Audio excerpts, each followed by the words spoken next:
ਵਾਹਿਗੁਰੂ ਜੀ ਕਾ ਖਾਲਸਾ ਵਾਹਿਗੁਰੂ ਜੀ ਕੀ ਫਤਿਹ। ਗੁਰੂ ਪਿਆਰੀ ਸਾਧ ਸੰਗਤ ਜੀ, ਅਸੀਂ ਜਪਜੀ ਸਾਹਿਬ ਜੀ ਦੀ ਪਾਵਨ ਬਾਣੀ ਦੇ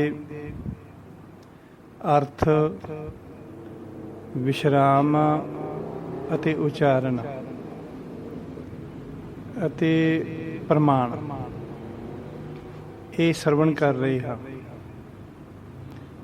ਗੁਰਬਾਣੀ ਜਪਜੀ ਸਾਹਿਬ ਜੀ ਦੇ ਮੀਨਿੰਗ, ਪੰਕਚੁਏਸ਼ਨ, ਪ੍ਰੋਨਾਂਸੀਏਸ਼ਨ ਐਂਡ ਐਗਜ਼ਾਮਪਲਸ, ਕਈ ਤਰੀਕਿਆਂ ਦੇ ਨਾਲ ਅਸੀਂ ਜਪਜੀ ਸਾਹਿਬ ਜੀ ਦੀ ਬਾਣੀ ਦੇ ਅਰਥ ਸੁਣ ਰਹੇ ਹਾਂ। ਸੋ ਪਿਛਲੇ ਪਾਰਟ ਦੇ ਵਿੱਚ ਅਸੀਂ ਮੂਲ ਮੰਤਰ ਦੇ ਅਰਥ ਸੁਣੇ। ਉਸ ਦੇ ਵਿੱਚ ਅਸੀਂ ਬਹੁਤ ਡੀਪਲੀ ਇੱਕ ਓਂਕਾਰ ਦੀ ਡੈਫੀਨੇਸ਼ਨ ਸੁਣੀ ਆ। ਇੱਕ ਓਂਕਾਰ ਜੋ ਗੁਰੂ ਨਾਨਕ ਦੇਵ ਜੀ ਮਹਾਰਾਜ ਜੀ ਨੂੰ ਉਚਾਰਨ ਕੀਤਾ, ਉਸ ਇੱਕ ਓਂਕਾਰ ਦੇ ਅੱਗੇ ਏਕਾ ਕਿਉਂ ਲਾਇਆ ਅਤੇ ਉਹਦੇ ਉਤਲੇ ਪਾਸੇ ਡੰਡੀ ਕਿਉਂ ਲਾਈ, ਇਹ ਡੈਫੀਨੇਸ਼ਨ ਅਸੀਂ ਪਿਛਲੇ ਭਾਗ ਦੇ ਵਿੱਚ ਸੁਣੀ ਆ। ਹੁਣ ਅਸੀਂ ਜਪਜੀ ਸਾਹਿਬ ਜੀ ਦੀ ਪਾਵਨ ਬਾਣੀ ਦੀ ਪਹਿਲੀ ਪੌੜੀ ਸਰਵਣ ਕਰਦੇ ਹਾਂ। ਸੋ ਪਹਿਲੀ ਪੌੜੀ ਸੋਚੇ ਸੋਚ ਤੋਂ ਸਟਾਰਟ ਹੁੰਦੀ ਆ। ਸੋ ਕਈ ਗੁਰਮੁਖ ਮੂਲ ਮੰਤਰ ਗੁਰਪ੍ਰਸਾਦ ਤੱਕ ਮੰਨਦੇ ਹਨ ਅਤੇ ਪਹਿਲੀ ਪੌੜੀ ਜਪ ਆਦਿ ਸੱਚ, ਜੁਗਾ ਸੱਚ, ਹੈਪੀ ਸੱਚ, ਨਾਨਕ ਹੋਸੀ ਵੀ ਸੱਚ ਨੂੰ ਮੰਨਦੇ ਹਨ। ਪਰ ਨਹੀਂ, ਮੂਲ ਮੰਤਰ ਨਾਨਕ ਹੋਸੀ ਵੀ ਸੱਚ ਪ੍ਰਾਚੀਨ ਔਰ ਸੰਪੂਰਨ ਹੈ। ਤਾਂ ਮੂਲ ਇੱਕੋ ਹੀ ਹੁੰਦਾ ਹੈ। ਜਿਵੇਂ ਸਾਰੇ ਸੰਸਾਰ ਦਾ ਮੂਲ ਪਾਰਬ੍ਰਹਮ ਪਰਮੇਸ਼ਰ ਇੱਕ ਹੀ ਹੈ। ਜਿਵੇਂ ਇੱਕ ਵੱਡੇ ਸਾਰੇ ਪੇੜ ਦਾ ਮੂਲ ਉਸ ਦਾ ਮੁੱਢ ਹੁੰਦਾ ਹੈ, ਮੁੱਢ ਇੱਕੋ ਹੀ ਹੁੰਦਾ ਹੈ। ਇਸੇ ਤਰ੍ਹਾਂ ਸੰਪੂਰਨ ਗੁਰੂ ਗ੍ਰੰਥ ਸਾਹਿਬ ਜੀ ਦੀ ਪਾਵਨ ਬਾਣੀ ਦਾ ਮੂਲ ਨਾਨਕ ਹੋਸੀ ਸੱਚ ਤੱਕ ਮੂਲ ਮੰਤਰ ਪੂਰਨ ਗੁਰਬਾਣੀ ਸੰਪੂਰਨ ਮੰਤਰ ਹੈ ਔਰ ਇਸ ਦਾ ਮੂਲ ਮੰਤਰ ਨਾਨਕ ਹੋਸੀ ਵੀ ਸੱਚ ਤੱਕ ਹੈ। ਕਿਉਂਕਿ ਮੂਲ ਇੱਕੋ ਹੀ ਹੁੰਦਾ ਹੈ ਤੇ ਪੂਰੇ ਗੁਰੂ ਗ੍ਰੰਥ ਸਾਹਿਬ ਦੇ ਵਿੱਚ ਦੂਜੀ ਵਾਰ ਇਸ ਨੂੰ ਨਹੀਂ ਦੁਹਰਾਇਆ ਗਿਆ। ਹਰ ਰਾਗ ਦੀ ਪ੍ਰਾਰੰਭਤਾ ਦੇ ਵਿੱਚ ਗੁਰੂ ਸਾਹਿਬ ਜੀ ਨੇ ਗੁਰਪ੍ਰਸਾਦ ਤੱਕ ਮੰਤਰ ਦੁਹਰਾਇਆ। ਸੋ ਉਸ ਨੂੰ ਅਸੀਂ ਮੂਲ ਮੰਤਰ ਨਹੀਂ ਕਹਿ ਸਕਦੇ। ਮੂਲ ਦਾ ਮੀਨਸ ਹੁੰਦਾ ਇੱਕ, ਮੁੱਢ, ਮੇਨ। ਸੋ ਉਸ ਨੂੰ ਵਿਦਵਾਨ ਪੁਰਖਾਂ ਨੇ ਅਮੋਘ ਮੰਤਰ ਕਿਹਾ, ਜਿਹਨੇ ਅਮੋਘ ਮੀਨਸ ਸੰਖੇਪ ਮੰਤਰ, ਜਿਹੜਾ ਵਾਰ-ਵਾਰ ਦੁਹਰਾਇਆ ਗਿਆ ਗੁਰੂ ਗ੍ਰੰਥ ਸਾਹਿਬ ਦੇ ਵਿੱਚ। ਸੋ ਆਓ ਹੁਣ ਆਪਾਂ ਪਹਿਲੀ ਪੌੜੀ ਦੇ ਜੋ ਅਰਥ ਹਨ ਉਹ ਆਪਾਂ ਸਰਵਣ ਕਰਾਂਗੇ।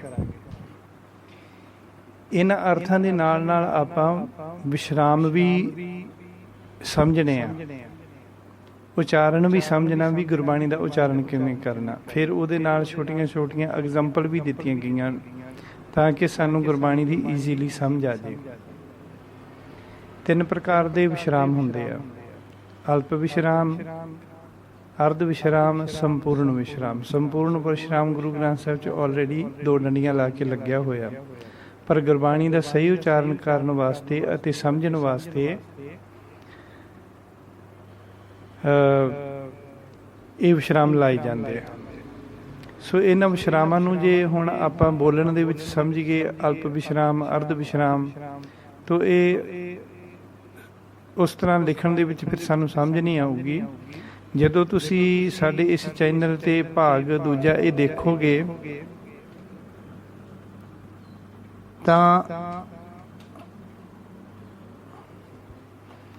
ਜਦੋਂ ਤੁਸੀਂ ਭਾਗ ਦੂਜਾ ਦੇਖੋਗੇ ਤਾਂ ਜਦੋਂ ਤੁਸੀਂ ਚੈਨਲ ਖੋਲੋਗੇ ਤਾਂ ਪਬਲਿਸ਼ਡ ਜਿਹੜਾ ਆਊਗਾ, ਚੈਨਲ ਦੇਖਦੇ ਹੋਏ ਇਸ ਭਾਗ ਨੂੰ ਸੁਣੋਗੇ। ਜਦੋਂ ਉਹਦੇ ਥੱਲੇ ਵਾਲੇ ਪਾਸੇ ਐਰੋ ਹੁੰਦਾ, ਜਿਹੜਾ ਐਰੋ ਨੂੰ ਕਲਿੱਕ ਕਰਕੇ ਫਿਰ ਅੰਦਰਲੇ ਪਾਸੇ ਤੁਹਾਨੂੰ ਪਬਲਿਸ਼ਡ ਔਨ ਕਰਕੇ ਡੇਟ ਵਗੈਰਾ ਪਾਈ ਹੋਊਗੀ, ਉਹਦੇ ਥੱਲੇ ਪਾਸੇ ਤੁਸੀਂ ਪੜ੍ਹ ਸਕਦੇ ਹੋ, ਦੇਖ ਸਕਦੇ ਹੋ ਵੀ ਅਲਪ ਵਿਸ਼ਰਾਮ ਕਿਵੇਂ ਹੁੰਦਾ, ਅਰਧ ਵਿਸ਼ਰਾਮ ਕਿਵੇਂ ਹੁੰਦਾ। ਠੀਕ ਹੈ ਜੀ। ਸੋ ਹੁਣ ਆਪਾਂ ਅਰਥ ਸ਼ੁਰੂ ਕਰਦੇ ਹਾਂ ਵਿਸ਼ਰਾਮਾਂ ਦੇ ਸਹਿਤ, ਉਚਾਰਨ ਦੇ ਸਹਿਤ ਐਂਡ ਸ਼ਾਰਟ ਮੀਨਿੰਗ ਦੇ ਸਹਿਤ। ਓਕੇ, ਸੋ ਪਹਿਲੀ ਪੌੜੀ ਦੀ ਪਹਿਲੀ ਪੰਕਤੀ ਹੈ, ਸੋਚੈ ਸੋਚ ਨ ਹੋਵਈ ਜੇ ਸੋਚੀ ਲੱਖ ਵਾਰ। ਸੋਚੈ ਸੋਚ ਨ ਹੋਵਈ ਜੇ ਸੋਚੀ ਲੱਖ ਵਾਰ। ਸੋ ਇਹਦੇ ਵਿੱਚ 3 ਵਿਸ਼ਰਾਮ ਆ, 2 ਵਿਸ਼ਰਾਮ ਅਲਪ ਵਿਸ਼ਰਾਮ ਤੇ ਅਰਧ ਵਿਸ਼ਰਾਮ। ਪਹਿਲਾ ਵਿਸ਼ਰਾਮ ਹੈ, ਵਿਸ਼ਰਾਮ ਮੀਨਸ ਪੌਜ਼, ਥੋੜਾ ਜਿਹਾ ਰੁਕਣਾ। ਸੋਚਿਆ ਤੇ ਅਲਪ ਵਿਸ਼ਰਾਮ, ਥੋੜਾ ਜਿਹਾ ਰੁਕਣਾ। ਸੋਚਿਆ ਸੋਚ ਨਾ ਹੋਵਈ, ਹੋਵਈ ਤੇ ਅਰਧ ਵਿਸ਼ਰਾਮ ਆ ਗਿਆ।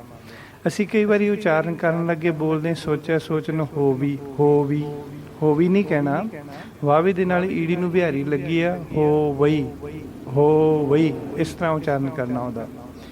ਤੇ ਫਿਰ ਅਸੀਂ ਬੋਲਦੇ ਜੇ ਸੋਚੀ ਲਖਵਾਰ, ਲਖਵਾਰ ਲਖਵਾਰ ਨਹੀਂ ਕਹਿਣਾ, ਲੱਖ ਨਹੀਂ ਕਹਿਣਾ, ਲੱਲੇ ਨੂੰ ਭਾਰਾ ਕਰਕੇ ਬੋਲਣਾ ਲੱਖ ਵਾਰ।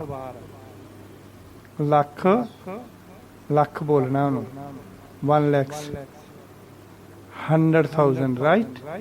ਓਕੇ, ਇਸ ਤਰ੍ਹਾਂ ਉਚਾਰਨ ਕਰਨਾ ਇਹਦਾ। ਸੋਚੈ ਸੋਚ ਨਾ ਹੋਵਈ ਜੇ ਸੋਚੀ ਲੱਖ ਵਾਰ, ਜਿਸ ਦਾ ਅਰਥ ਹੈ ਗੁਰੂ ਜੀ ਕਹਿੰਦੇ ਨੇ ਜੋ ਸਰੀਰ ਦੀ ਸਫਾਈ ਹੈ ਉਹ ਅੰਤःਕਰਨ ਭਾਵ ਹਿਰਦੇ ਦੇ ਰਾਗ ਦਵੈਸ਼ ਨੂੰ ਸ਼ੁੱਧ ਤੇ ਸਾਫ਼ ਨਹੀਂ ਕਰਦੀ।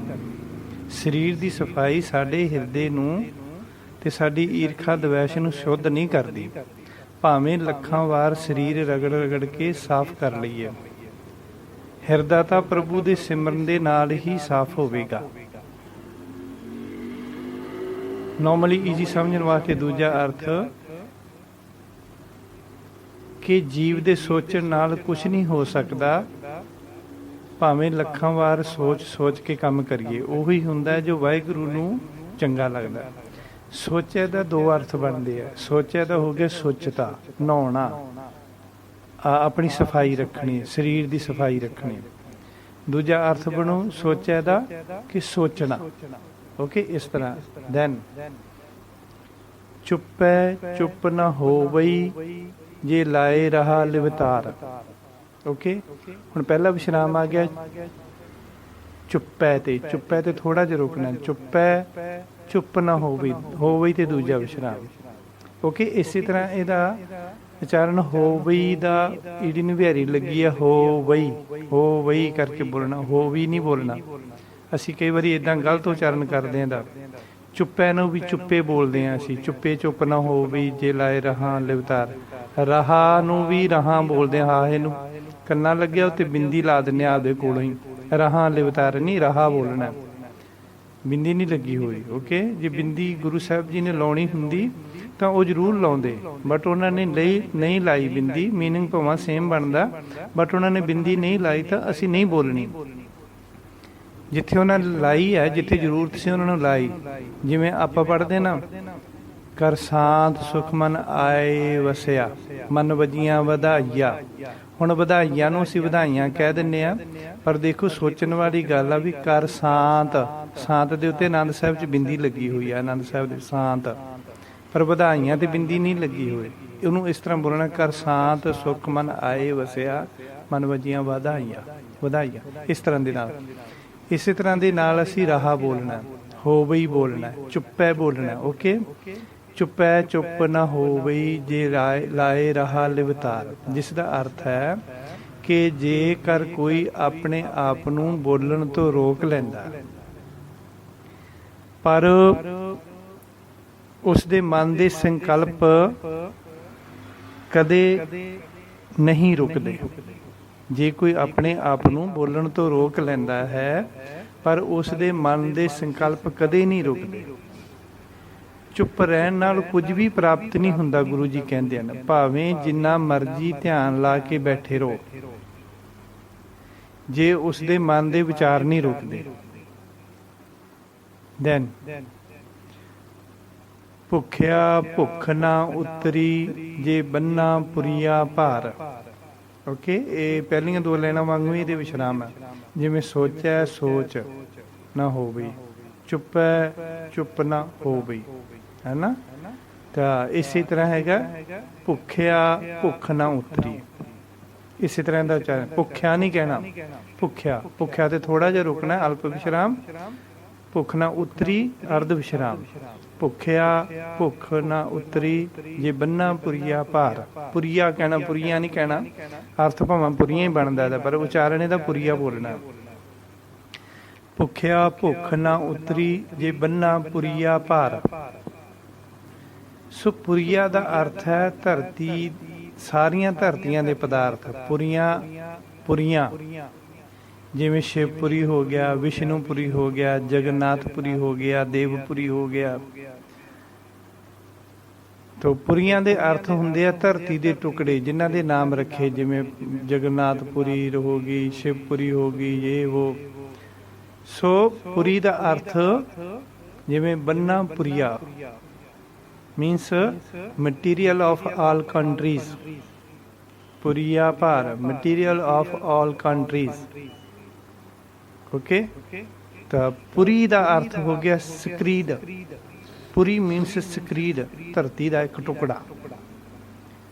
ਤੋ ਗੁਰੂ ਨਾਨਕ ਦੇਵ ਜੀ ਮਹਾਰਾਜ ਜੀ ਬਚਨ ਕਰਦੇ, ਕਹਿੰਦੇ ਭੁੱਖਿਆ ਭੁੱਖ ਨਾ ਉਤਰੀ ਜੇ ਬੰਨਾ ਪੁਰੀਆ ਭਾਰ।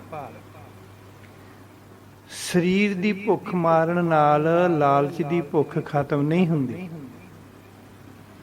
ਉਹ ਭੋਜਨ ਤੋਂ ਦੂਰ ਰਹਿ ਕੇ ਵੀ ਮਾਇਆ ਨਾਲ ਬੰਨੇ ਹੋਏ ਹਨ। ਸਰੀਰ ਦੀ ਭੁੱਖ ਮਾਰਨ ਨਾਲ ਲਾਲਚ ਦੀ ਭੁੱਖ ਖਤਮ ਨਹੀਂ ਹੁੰਦੀ, ਪਰ ਜੋ ਇਸ ਤਰ੍ਹਾਂ ਕੋਈ ਕਰਦਾ ਹੈ ਤਾਂ ਗੁਰੂ ਜੀ ਕਹਿੰਦੇ ਉਹ ਭੋਜਨ ਤੋਂ ਦੂਰ ਰਹਿ ਕੇ ਵੀ ਮਾਇਆ ਦੇ ਨਾਲ ਬੰਨੇ ਹੋਏ ਹਨ। ਮਨ ਦੇ ਭੁੱਖਿਆਂ ਦੀ ਕਦੇ ਭੁੱਖ ਨਹੀਂ ਉਤਰਦੀ, ਭਾਵੇਂ ਸਾਰੇ ਸੰਸਾਰ ਦੀ ਸਮੱਗਰੀ ਉਹਨਾਂ ਦੇ ਪੱਲੇ ਬੰਨੀ ਹੋਵੇ, ਫਿਰ ਵੀ ਮਾਇਆ ਦਾ ਲਾਲਚ ਖਤਮ ਨਹੀਂ ਹੁੰਦਾ। ਬੰਨਾ ਪੁਰੀਆ ਭਾਰ, ਬੰਨਾ ਮਤਲਬ ਬੰਨਿਆ ਹੋਇਆ। ਸਾਰੀ ਦੁਨੀਆ ਦੇ ਪਦਾਰਥ, ਜੇ ਸਾਰੀਆਂ ਧਰਤੀਆਂ ਦੇ ਪਦਾਰਥ ਉਹਦੇ ਪੱਲੇ ਬੰਨੇ ਹੋਣ ਮਨੁੱਖ ਦੇ, ਪਰ ਮਨੁੱਖ ਦੀ ਲਾਲਚ ਦੀ ਭੁੱਖ ਫੇਰ ਵੀ ਨਹੀਂ ਮਰਦੀ, ਗੁਰੂ ਜੀ ਕਹਿੰਦੇ ਹਨ। ਐਗਜ਼ਾਮਪਲ ਕਾਰੂ ਬਾਦਸ਼ਾਹ ਨੇ ਬਹੁਤ ਸਾਰਾ ਧਨ ਇਕੱਠਾ ਕਰ ਲਿਆ, ਕਿਸੇ ਕੋਲ ਵੀ ਪੈਸਾ ਨਾ ਰਹਿਣ ਦਿੱਤਾ। ਸਭ ਲੋਕ ਚੀਜ਼ਾਂ ਦੀ ਅਦਲਾ ਬਦਲੀ ਨਾਲ ਗੁਜ਼ਾਰਾ ਕਰਦੇ ਸੀ, ਜਿਵੇਂ ਦਾਣੇ ਦੇ ਕੇ ਸਬਜ਼ੀ ਲੈਣੀ, ਫਲ ਦੇ ਕੇ ਆਟਾ ਲੈਣਾ। ਜਦ ਕਿਸੇ ਕੋਲ ਵੀ ਪੈਸਾ ਨਾ ਰਿਹਾ ਤਾਂ ਕਾਰੂ ਨੇ ਇੱਕ ਚਾਲ ਖੇਡੀ, ਇੱਕ ਡਰਾਮਾ ਕੀਤਾ ਕਿ ਜੋ ਮੈਨੂੰ 1 ਰੁਪਈਆ ਲਿਆ ਕੇ ਦੇਵੇਗਾ, ਮੈਂ ਉਸ ਨਾਲ ਆਪਣੀ ਲੜਕੀ ਦੀ ਸ਼ਾਦੀ ਕਰਾਂਗਾ। ਇਹ ਸੁਣ ਕੇ ਇੱਕ ਗਰੀਬ ਮਾਂ ਦੇ ਪੁੱਤ ਨੇ ਆਪਣੀ ਮਾਂ ਅੱਗੇ ਜਿੱਦ ਕੀਤੀ ਕਿ ਉਹ ਉਸ ਨੂੰ 1 ਰੁਪਈਆ ਦੇ ਦੇਵੇ ਤਾਂ ਉਸ ਦੀ ਸ਼ਾਦੀ ਰਾਜੇ ਦੀ ਕੁੜੀ ਨਾਲ ਹੋ ਸਕਦੀ ਹੈ। ਮਾਂ ਨੇ ਆਖਿਆ ਕਿ ਰਾਜੇ ਨੇ ਪਹਿਲਾਂ ਹੀ ਕਿਸੇ ਕੋਲ ਪੈਸਾ ਨਹੀਂ ਛੱਡਿਆ, ਹੁਣ ਰੁਪਈਆ ਕਿੱਥੋਂ ਆਵੇਗਾ। ਜਦ ਪੁੱਤਰ ਨੇ ਬਹੁਤ ਜਿੱਦ ਕੀਤੀ ਤਾਂ ਮਾਂ ਨੇ ਆਖਿਆ ਕਿ ਜਦੋਂ ਤੇਰੇ ਪਿਤਾ ਦੀ ਮੌਤ ਹੋਈ ਸੀ ਨਾ, ਤਾਂ ਉਸ ਵੇਲੇ ਤੇਰੇ ਪਿਤਾ ਦੇ ਮੂੰਹ ਵਿੱਚ 1 ਰੁਪਈਆ ਪਾ ਕੇ ਧਰਤੀ ਵਿੱਚ ਦਫਨਾਇਆ ਸੀ, ਜਾਂ ਉਹਦੇ ਮੂੰਹ ਵਿੱਚੋਂ 1 ਰੁਪਈਆ ਕੱਢ ਲਿਆ। ਉਹ ਲੜਕਾ ਜਦ ਆਪਣੇ ਪਿਤਾ ਦੀ ਕਬਰ ਪੁੱਟ ਕੇ ਉਸ ਵਿੱਚੋਂ ਰੁਪਈਆ ਕੱਢ ਕੇ ਬਾਦਸ਼ਾਹ ਕੋਲ ਗਿਆ ਤੇ ਆਖਿਆ ਕਿ ਹੇ ਬਾਦਸ਼ਾਹ, ਆ ਫੜ 1 ਰੁਪਈਆ ਤੇ ਆਪਣੀ ਲੜਕੀ ਦੀ ਸ਼ਾਦੀ ਮੇਰੇ ਨਾਲ ਕਰ ਦੇ। ਬਾਦਸ਼ਾਹ ਨੇ ਪੁੱਛਿਆ, ਤੂੰ ਇਹ ਰੁਪਈਆ ਕਿੱਥੋਂ ਲੈ ਕੇ ਆਇਆ ਹੈ? ਲੜਕੇ ਨੇ ਆਖਿਆ ਕਿ ਉਹ ਆਪਣੇ ਪਿਤਾ ਜੀ ਦੀ ਕਬਰ ਪੁੱਟ ਕੇ ਉਸ ਦੀ ਮੁਰਦਾ ਦੇਹ ਦੇ ਮੂੰਹ ਵਿੱਚੋਂ ਕੱਢ ਕੇ ਲਿਆਇਆ। ਬਾਦਸ਼ਾਹ ਨੇ ਉਸੇ ਵੇਲੇ ਆਪਣੀ ਫੌਜ ਨੂੰ ਹੁਕਮ ਦਿੱਤਾ ਕਿ ਸਾਰੀਆਂ ਕਬਰਾਂ ਪੁੱਟ ਕੇ ਮੁਰਦਿਆਂ ਦੇ ਮੂੰਹ ਵਿੱਚੋਂ ਪੈਸੇ ਕੱਢੇ ਜਾਣ। ਰਾਜੇ ਨੇ ਉਸ ਲੜਕੇ ਨੂੰ ਆਪਣੀ ਲੜਕੀ ਨਾ ਦਿੱਤੀ ਤੇ ਬਹਾਨੇ ਨਾਲ ਪਤਾ ਲਗਾ ਲਿਆ ਕਿ ਹੋਰ ਪੈਸੇ ਕਿੱਥੇ ਪਏ ਹਨ। ਇਸ ਕਰਕੇ ਇੱਕ ਕਹਾਵਤ ਹੈ ਕਿ ਕਾਰੂ ਨੇ ਤਾਂ ਮੁਰਦਿਆਂ ਦੇ ਮੂੰਹ ਵਿੱਚੋਂ ਵੀ ਪੈਸੇ ਕੱਢ ਲਏ ਸੀ।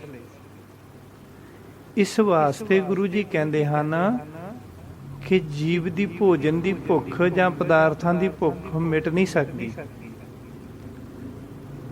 ਪਰ ਧਨ ਦੀ ਭੁੱਖ ਵੀ ਕਦੇ ਨਹੀਂ ਮਿਟਦੀ ਬੰਦੇ ਦੀ। ਨਾ ਭੁੱਖ ਭੋਜਨ ਦੀ ਮਿਟੇ ਬੰਦੇ ਦੀ, ਤੇ ਨਾ ਹੀ ਧਨ ਦੀ ਭੁੱਖ ਮਿਟੇ। ਗੁਰੂ ਸਾਹਿਬ ਜੀ ਕਹਿੰਦੇ ਭਾਵਾਂ ਉਹਦੇ ਕੋਲੇ ਜਿੰਨੀ ਧਨ ਦੌਲਤ ਮਰਜ਼ੀ ਹੋਵੇ, ਘਰ ਦੇ ਵਿੱਚ ਜਿੰਨੇ ਪਦਾਰਥ ਮਰਜ਼ੀ ਹੋਣ, ਤਾਂ 40 ਗੰਜ ਮਾਇਆ ਕਾਰੂ ਨੇ ਇਕੱਠੀ ਕੀਤੀ ਸੀ। ਕਾਰੂ ਨੇ 40 ਗੰਜ ਮਾਇਆ ਇਕੱਠੀ ਕੀਤੀ ਸੀ। ਸੋ ਪੁਰਾਣੇ ਜ਼ਮਾਨੇ ਦੇ ਵਿੱਚ ਜਿਹੜੇ ਲੋਕ ਪੈਸੇ ਵਾਲੇ ਹੁੰਦੇ ਸੀ, ਤਾਂ ਉਸ ਟਾਈਮ 'ਤੇ ਆਪਣੇ ਦਰਵਾਜ਼ੇ ਅੱਗੇ 1 ਲੱਖ, ਜਦੋਂ 1 ਲੱਖ ਹੋ ਜਾਂਦਾ ਸੀ ਬੰਦੇ ਕੋਲੇ, ਤਾਂ ਸਿਖਰ ਤਾਂ ਜਾ ਫਹਿਰਾਏ, ਗੁਰਬਾਣੀ ਦਾ ਇੱਕ ਬਚਨ ਆਉਂਦਾ। ਜਿਹਦੇ ਕੋਲ 1 ਲੱਖ ਹੁੰਦਾ ਸੀ, ਉਹਦੇ ਦਰਵਾਜ਼ੇ ਉੱਪਰ ਇੱਕ ਫਲੈਗ ਲੱਗਿਆ ਹੁੰਦਾ ਸੀ, ਇੱਕ ਝੰਡਾ। ਜਿਹਦੇ 2 ਕੋਲੇ ਹੁੰਦਾ ਸੀ, ਉਹ 2 ਮਮਟੀਆਂ ਬਣਾ ਕੇ 2 ਝੰਡੇ ਖੜੇ ਕਰਦਾ ਸੀ।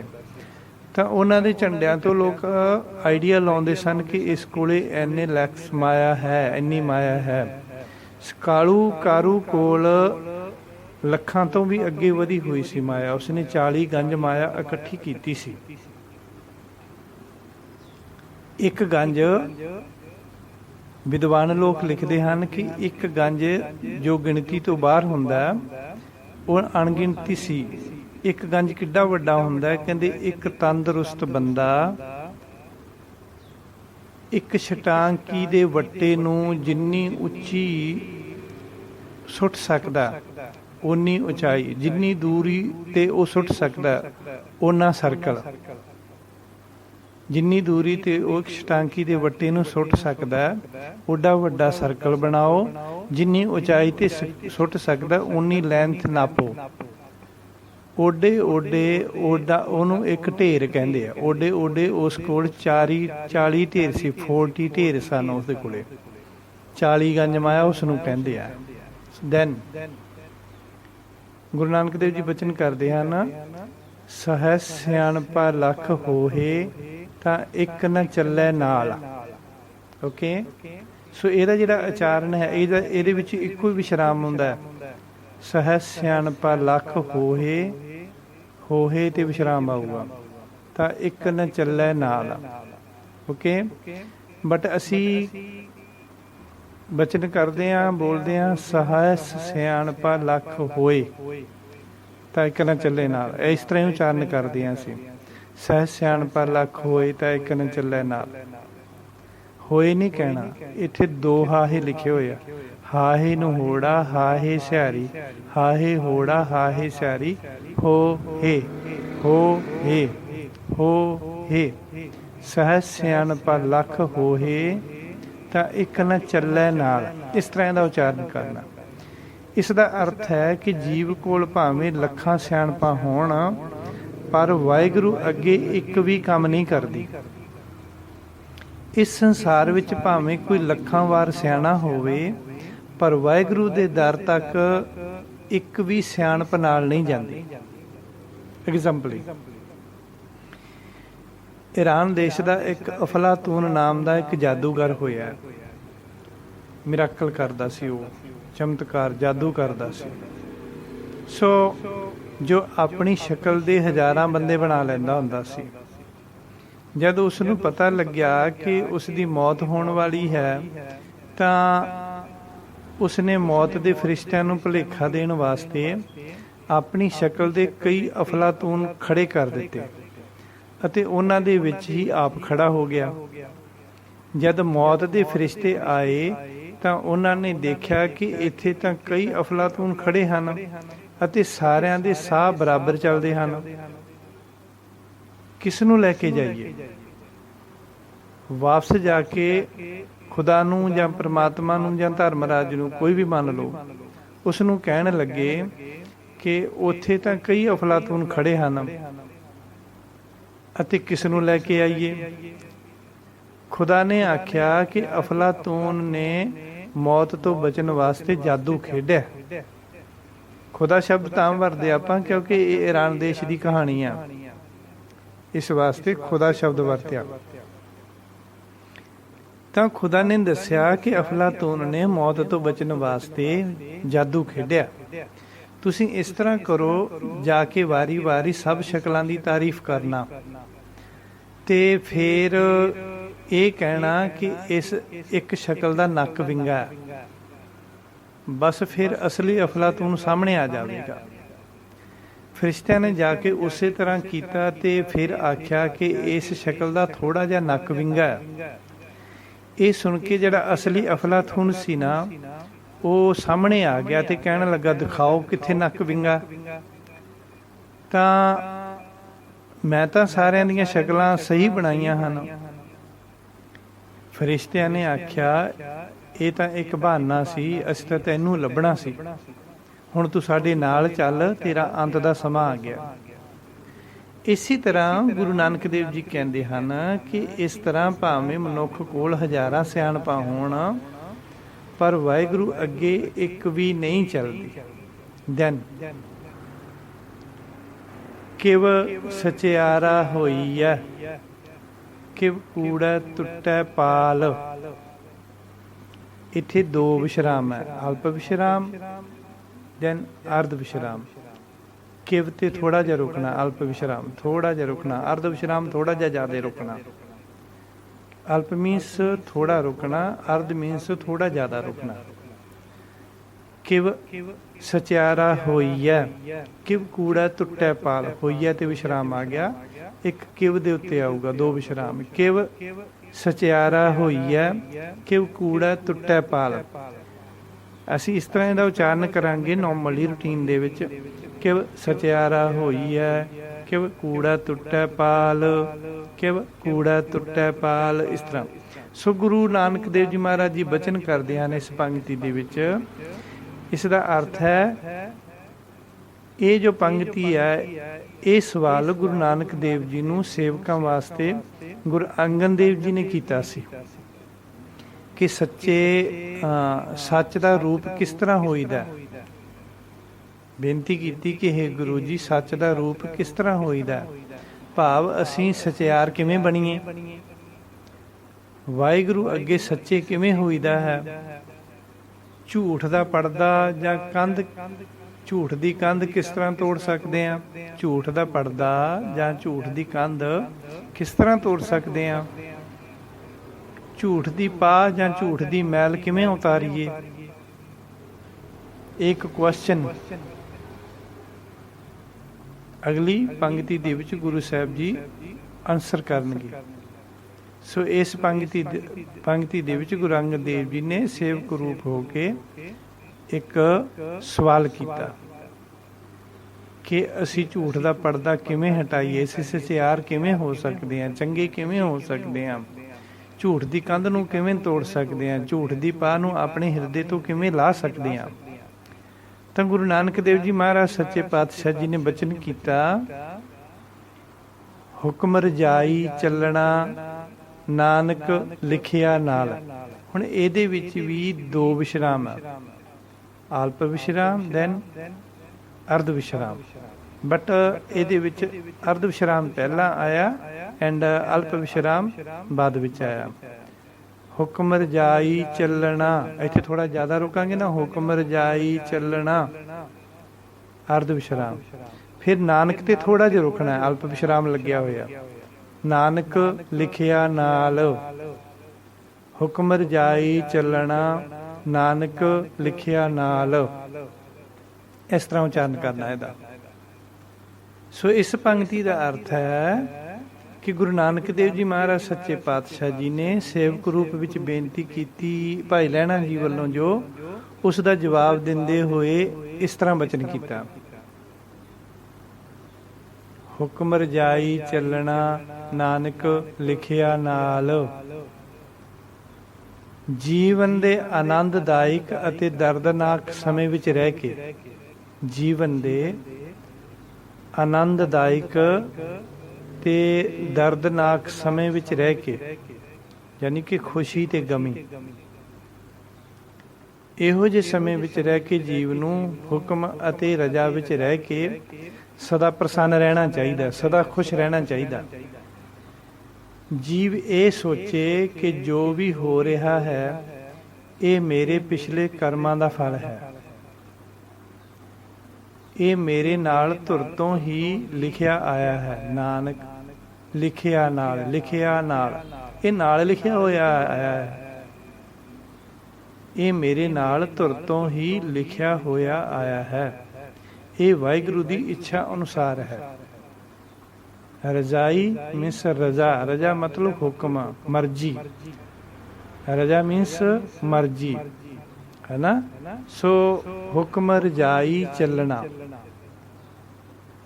ਇਸ ਤਰ੍ਹਾਂ ਦੇ ਨਾਲ ਗੁਰੂ ਜੀ ਨੇ ਬਚਨ ਕੀਤਾ, ਹੁਕਮ ਰਜਾਈ ਚੱਲਣਾ ਨਾਨਕ ਲਿਖਿਆ ਨਾਲ। ਵਾਹਿਗੁਰੂ ਦੀ ਹੁਕਮ ਵਿੱਚ, ਵਾਹਿਗੁਰੂ ਦੀ ਰਜ਼ਾ ਵਿੱਚ ਚੱਲਣਾ। ਇਹ ਭਾਈ ਦੁੱਖ ਸੁੱਖ ਦੇ ਵਿੱਚ ਹਰ ਸਮੇਂ ਉਹਦੀ ਰਜ਼ਾ ਵਿੱਚ ਰਹਿਣਾ, ਪ੍ਰਸੰਨ ਰਹਿਣਾ, ਖੁਸ਼ ਰਹਿਣਾ। ਤੇ ਦੁੱਖ ਦੇ ਸਮੇਂ ਨੂੰ ਇਹ ਜਾਣਨਾ, ਜਾਂ ਸੁੱਖ ਦੇ ਸਮੇਂ ਨੂੰ ਇਹ ਜਾਣਨਾ ਕਿ ਮੇਰੇ ਪਿਛਲੇ ਕਰਮਾਂ ਦਾ ਫਲ ਹੈ, ਇਹ ਮੇਰੇ ਨਾਲ ਧੁਰ ਤੋਂ ਹੀ ਲਿਖਿਆ ਹੋਇਆ ਆਇਆ ਹੈ। ਸੋ ਇਸ ਤਰ੍ਹਾਂ ਦੇ ਨਾਲ ਆਪਾਂ ਅੱਜ ਜਪਜੀ ਸਾਹਿਬ ਜੀ ਦੀ ਪਾਵਨ ਬਾਣੀ ਦੀ ਪਹਿਲੀ ਪੌੜੀ ਦੇ ਅਰਥ ਸਰਵਣ ਕੀਤੇ ਆ। ਇਹਦੇ ਵਿੱਚ ਆਪਾਂ ਵਿਸ਼ਰਾਮ ਵੀ ਸਰਵਣ ਕੀਤੇ ਕਿ ਕਿੱਥੇ ਕਿੱਥੇ ਵਿਸ਼ਰਾਮ ਲਾਉਣੇ ਆ। ਉਚਾਰਨ ਸਰਵਣ ਕੀਤਾ ਕਿ ਕਿਸ ਤਰ੍ਹਾਂ ਦਾ ਉਚਾਰਨ ਕਰਨਾ, ਹੋਏ, ਹੋਵਈ, ਇਸ ਤਰ੍ਹਾਂ ਦੇ ਨਾਲ, ਰਹਾ, ਲੱਖ, ਇਸ ਤਰ੍ਹਾਂ ਦੇ ਉਚਾਰਨ ਕਰਨੇ ਆਪਾਂ ਇਸ ਪੌੜੀ ਦੇ ਵਿੱਚ। ਤੋ ਛੋਟੀ ਜਿਹੀ ਐਗਜ਼ਾਮਪਲ ਵੀ ਸੁਣੀ ਹੈ ਵੀ ਬਹੁਤੀਆਂ ਸਿਆਣਪਾਂ ਬੰਦੇ ਦੇ ਅੱਗੇ, ਬੰਦੇ ਦੀਆਂ ਰੱਬ ਕੋਲ ਨਹੀਂ ਚੱਲਦੀਆਂ, ਬੰਦੇ ਦੀ ਭੁੱਖ ਕਦੇ ਨਹੀਂ ਮਿਟਦੀ। ਇਸ ਤਰ੍ਹਾਂ ਦੇ ਨਾਲ ਆਪਾਂ ਐਗਜ਼ਾਮਪਲ ਵੀ ਦੋ ਲਈਆਂ ਹਨ ਇਹਦੇ ਵਿੱਚ। ਸੋ ਗੁਰੂ ਪਿਆਰੀ ਸਾਧ ਸੰਗਤ ਜੀ, ਆਪਾਂ ਜਪਜੀ ਸਾਹਿਬ ਜੀ ਦੀ ਪਹਿਲੀ ਪੌੜੀ ਦੇ ਅਰਥ, ਉਚਾਰਨ, ਵਿਸ਼ਰਾਮ ਅਤੇ ਪ੍ਰਮਾਣ ਸਰਵਣ ਕੀਤੇ ਆ। Meaning, ਪੰਕਚੁਏਸ਼ਨ and pronunciation and examples, ਇਹ ਅਸੀਂ ਸੁਣੀਆਂ। ਓਕੇ ਜੀ, ਅਗਲੀ ਪੌੜੀ ਦਾ ਅਰਥ ਜੋ ਹਨ ਉਹ ਆਪਾਂ ਅਗਲੇ ਪਾਰਟ ਦੇ ਵਿੱਚ ਸਰਵਣ ਕਰਾਂਗੇ ਜੀ। ਵਾਹਿਗੁਰੂ ਜੀ ਕਾ ਖਾਲਸਾ, ਵਾਹਿਗੁਰੂ ਜੀ ਕੀ ਫਤਿਹ। ਰਿਦ ਕਰ ਪਰਗਾਸ, ਰਿਦ ਕਰ